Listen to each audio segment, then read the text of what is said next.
लुम्बिनी लायन्सले Siddhartha bank Nepal premier league एनपिएलको उपाधि जितेको छ। नमस्कार, स्वागत छ तपाईहरुलाई अपलम स्पोर्ट्स युट्युब च्यानलमा।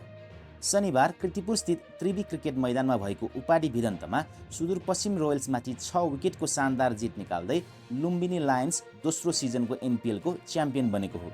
गत सिजन अङ्क तालिकाको पुछारमा रहेको र बाहिरिने पहिलो टोली बनेको लुम्बिनीले दोस्रो सिजनमा भने उपाधि जित्न सफल भएको हो। यो सिजन पनि लुम्बिनी कुनै समय बाहिरिने सङ्घारमा थियो।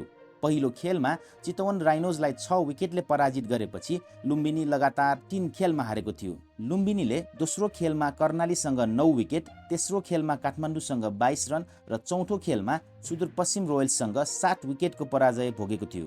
त्यसपछि एक हारले उसको यात्रा सकिने अवस्थामा थियो, तर उसले त्यसपछि लिग चरणमा पोखरालाई 3 विकेट, विराटनगर किङ्सलाई 5 विकेट र जनकपुर बोल्सलाई 4 विकेटले पराजित गरेर अङ्क तालिकामा चौथो बनेर प्लेअफमा स्थान बनाएको थियो। एलिमिनेटरमा लुम्बिनीले काठमाडौँलाई 4 विकेटले हराएर दोस्रो क्वालिफायरमा स्थान बनायो। यस्तै दोस्रो क्वालिफायरमा पनि उसले विराटनगरलाई 40 रनले हराएर फाइनलमा स्थान बनाएको थियो। फाइनलमा पनि सुदूरपश्चिममाथि जित निकालेर उपाधि जितेर एउटा उत्कृष्ट पुनरागमन गरेको लुम्बिनीले लगातार 3 खेलको पराजयपछि लगातार 6 खेलमा जित निकाल्दै उपाधि जित्यो। सुदूरपश्चिमले लिग चरणमा 6 खेल जितेर शीर्ष स्थान पक्का गरेको थियो।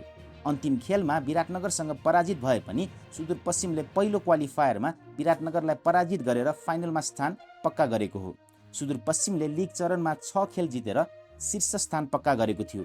अन्तिम खेलमा विराटनगरसँग पराजित भए पनि सुदूरपश्चिमले पहिलो क्वालिफायरमा विराटनगरलाई पराजित गरेर फाइनलमा स्थान बनाएको थियो। सुदूरपश्चिम लगातार दोस्रो सिजन उपविजेतामै सीमित बन्यो। गत सिजन पनि लिग चरणमा उत्कृष्ट खेलेको सुदूरपश्चिम फाइनलमा भने जनकपुर बोल्ससँग पराजित भएको थियो। यस्तै खेल सम्बन्धी जानकारीहरूका लागि भिडियोलाई लाइक, शेयर तथा च्यानललाई सब्स्क्राइब गरिदिनुहोला।